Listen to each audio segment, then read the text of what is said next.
So, what's up sa inyo mga garno? At for today's video ay gagawin ko kayo ng isang masarap na ulam. Gusto nyo ba yon? Tara, let's go! So, ito mga garno, maghihiwa muna tayo ng bawang, sibuyas, at itong luya mga gar.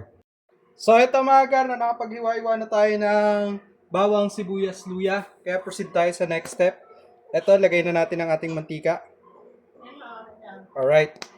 Then, lagay na natin ang ating luya.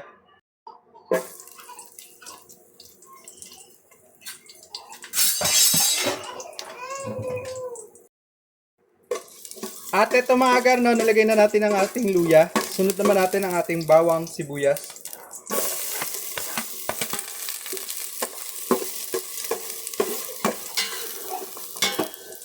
Then, next natin ilalagay ang ating isang pirasong manok. Dahil isang pirasong manok na lang yung nakalagay dito sa... bali, isang pirasong manok lang yung nautang natin mga agar. Ayan. Gisa-gisa lang natin para matanggal yung lansa. Saka na natin ilagay ang ating tubig mga agar para maging sabaw. Alright. Tapos mga agar, takpan natin at hayaan nating kumulo. So ito mga agar, no, nakulo-kulo na ang ating tinola. Kaya lalagyan na natin siya ng paminta at asin. Alright.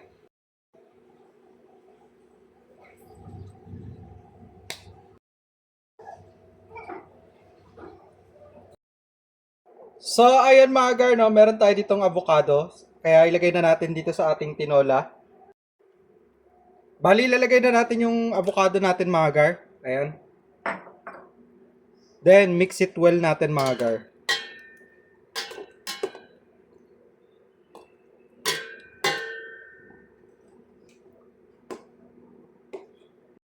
Saka natin ilalagay mga gar ang ating dahon ng sili.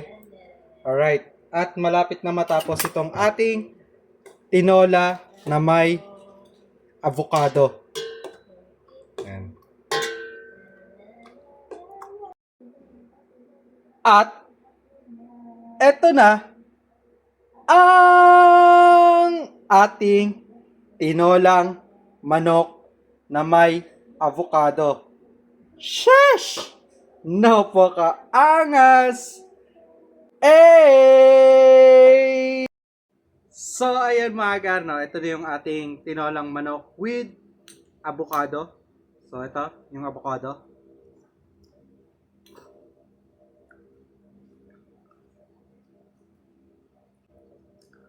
Parang may bitter taste siya mga gar.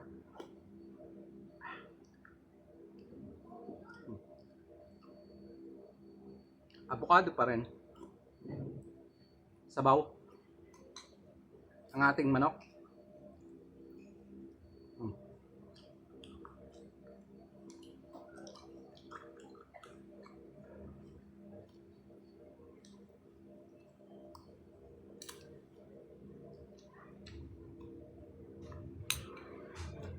Avocado ulit.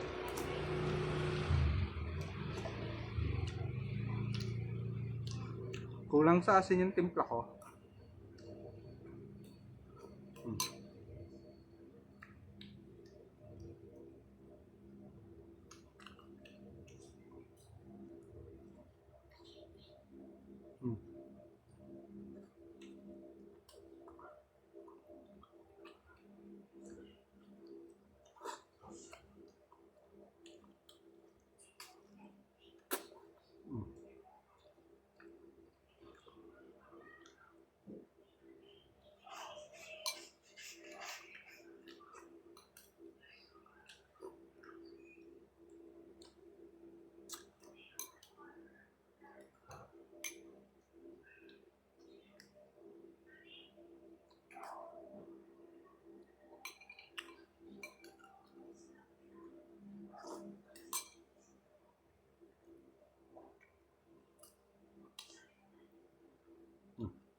So ito na mga gar, ubos na. At kung may mga request kayo mga gar, comment down below. Peace out!